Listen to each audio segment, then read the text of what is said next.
But we'll get back to the point. So when Earth is at 12, everyone else is expecting her at 7, or whatever number you want to throw in there, and it doesn't mesh with the system. So the sun has to be the ringleader. If she doesn't get her shit together and bring her vibration back to where it needs to be, these guys can help by pulling some of that frequency from her, but that brings all them out of balance. Eventually, the whole system gets so out of whack that the sun says, "Hey, listen, what's going on? You guys aren't dancing the way you need to dance. Earth, Terra, you seem to be the one out of balance the most. Get those humans on your back to live in a little more harmony."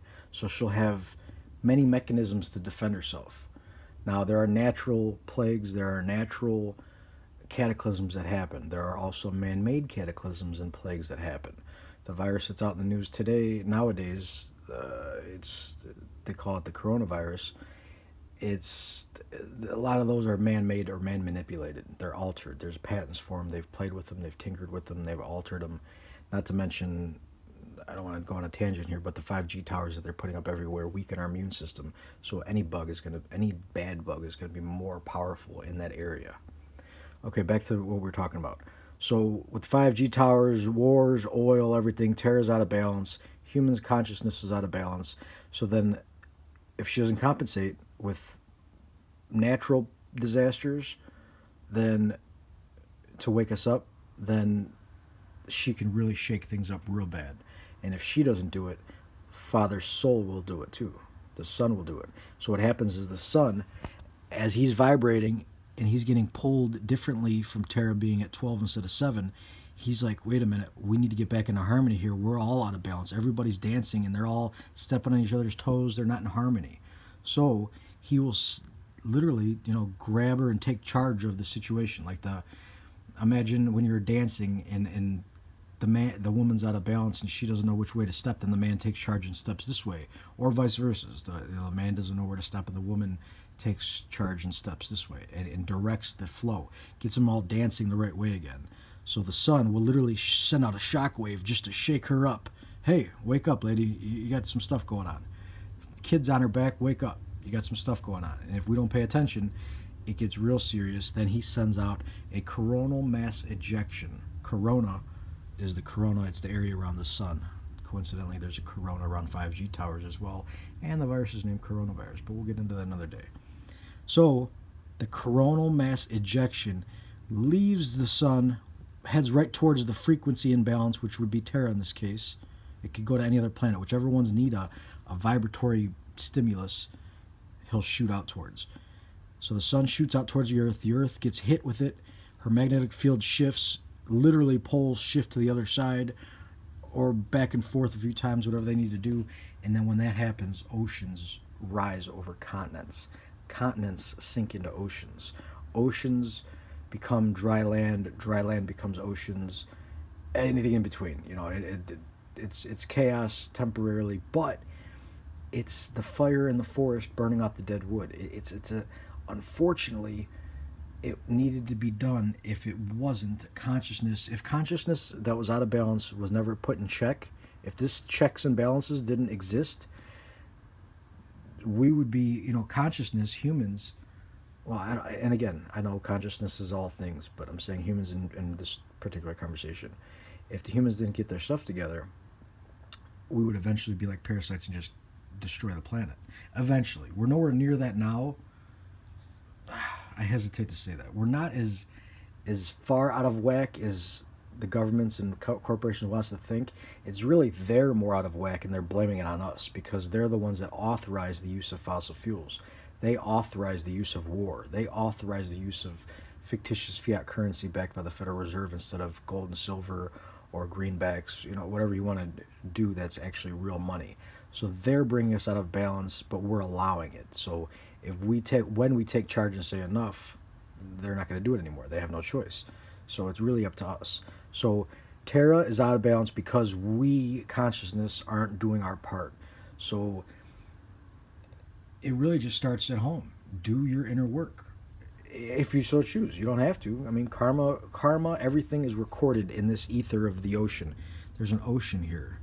Everything. Like my hand is in ether. You don't see it. Just like it's in air, and I can move my hand like this, and it'll make, you'll feel wind blow.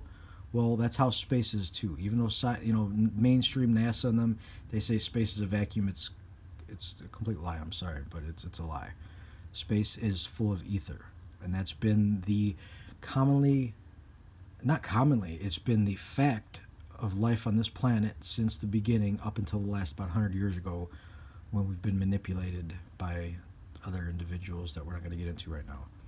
So the ether is literally absorbing all the information coming from Earth and the sun. It's the fluid, the conduit, the connectivity that these electromagnetic fields can flow through.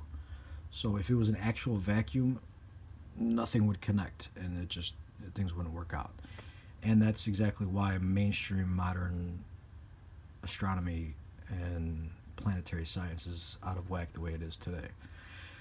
So, to recap real quick, everything has a torus field. Everything is vibration. Everything is frequency. You are, I am, this phone I'm using to record this is. These boards vibrate. Everything vibrates. It's all, you can look at it as math. Everything has numbers to it. It's vibrating at a certain number. Certain numbers like to get along better. So 7 with the sun works better. 7.83 hertz at the moment is what we're resonating at. But when it gets altered a certain way, everybody else is like, hey, what happened? What's going on? And we want to get back on track. So that's exactly why these pole shifts happen. That's why these cataclysms happen.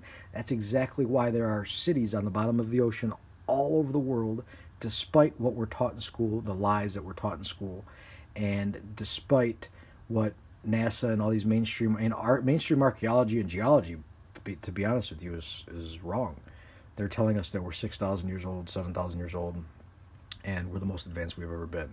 That's opposite. Complete mirror image of what really happened. We've been here for way longer, and we are at the weakest we've ever been. That right now, humanity is at the lowest level it's been that I'm aware of. We're in the Iron Age, the Kali Yuga, the 5th level of the cycle. We're getting ready to go back up, into a golden age. And in the past, we were far larger. We were bigger, giant. We were giants, and not only in stature, but in also thinking and emotions. We cherished life because it's life. We built structures to honor that life, to reflect the cosmos on land in praise of the source, the creator of all, not the Old Testament gods, the lowercase g gods, and who the Jews say is gods, and who the Buddha. Well, I don't want to say Buddhism, but in Islam, we're all speaking of the same source, but we're being manipulated to talk about somebody in between that, I feel. So with that right there, you can really understand how the universe works. It's like water. It flows like energy. It's all vibration and energy. And if we are out of balance, we affect the planet, and the planet affects the solar system affects the sun affects the galaxy, on and on and on and on. As above, so below. It's all levels, macro, micro, all the way through the whole. I don't even know how far it goes, obviously, but it's a lot going on, and we are at the center of it, despite what mainstream science wants us to think, that we're this little pale blue rock that doesn't affect anything and we're all by ourselves, meaningless. No, we are consciousness. We are God in human form, here to manifest and learn how to appreciate that and how to not be trapped in this world by our egos. So I'll leave you at that, and resonate the way you feel is necessary. If you want to help Mother Earth, start with yourself. If you want to help the solar system, start with yourself. Even if you don't want to help those, help yourself at least, and those around you, and just change your vibration. Increase your vibration, more positive thoughts, positive emotions, positive light food, plant-based foods, not real heavy, sugar-rich, cooked down, microwave ovened, dead weight. You want light plants from the garden, organic, without synthetic chemicals like Roundup and all these fertilizers people are putting on food now, and genetically altering the crops. All that stuff is no good for us. You want as close to nature as possible, and you will raise your vibration, and you will be feeling better than you ever have. So I love you all. Be well. Let's take care of this Terra vibration and everything else, and we will be well. Have a good one.